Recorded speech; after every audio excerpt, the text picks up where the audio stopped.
નમસ્કાર, tasty kitchen ગુજરાતીમાં તમારું સ્વાગત છે। તો આજ આપણે બનાવીશું રીંગણ અને બટેકાનું શાક। તો રીંગણ બટેકાના શાક બનાવવા માટેની સામગ્રી આપણે જોઈ લઈશું।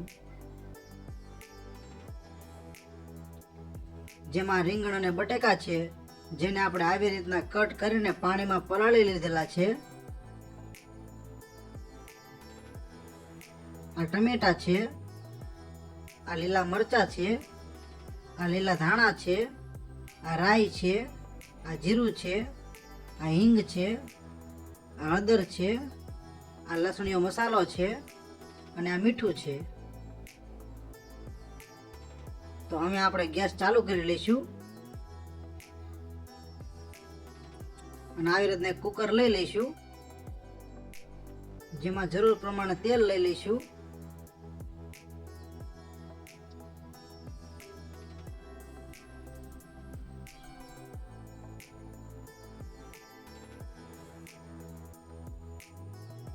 તો આપણે 6-7 પાવડા તેલ લઈ લીધું છે। તો આ તેલને આપણે ગરમ થવા દઈશું।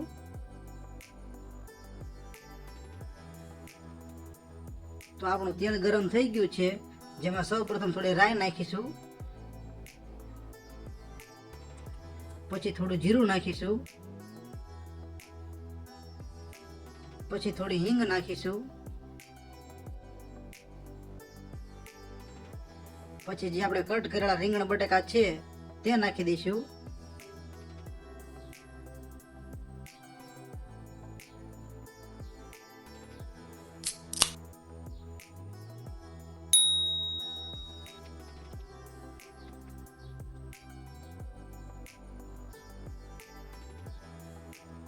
અને હવે ટમેટા નાખી દઈશું,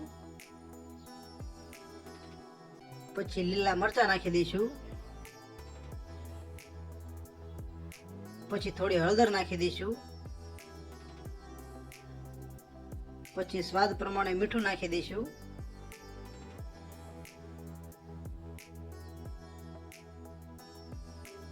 પછી લસણીયો મસાલો નાખી દઈશું। લસણીયો મસાલો તમારે જેટલું તીખું કરવું હોય તેટલું નાખી દેવાનો। પછી સારી રીતે હલાવી લઈશું।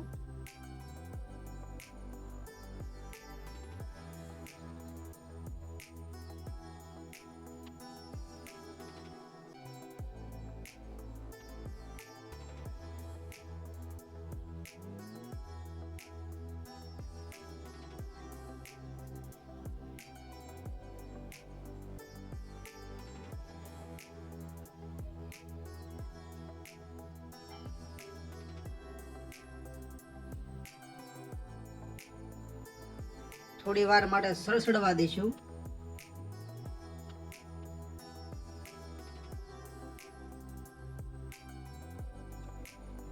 આવી રીતના સળસળવા દેવાનું છે।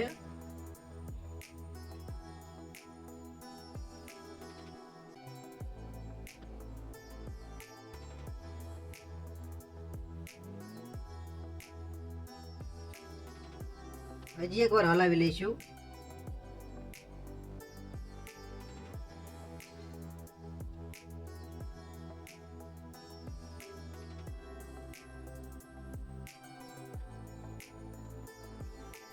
હવે અમે 1 થી 1.5 પાલો પાણી નાખી દઈશું।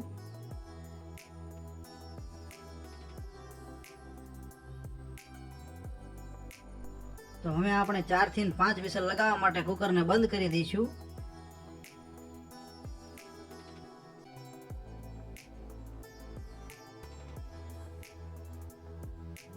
તો આપણા કુકરને 4 થી 5 વિસલ થઈ ગઈ છે। તો ગેસ બંધ કરીને કુકરમાંથી હવા કાઢી નાખશું।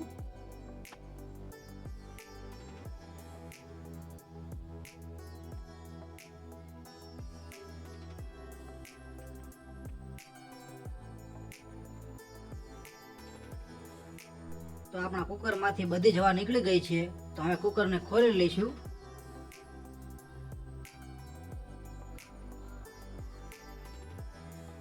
અને હવે ઉપરથી લીલા ધાણા નાખી દઈશું।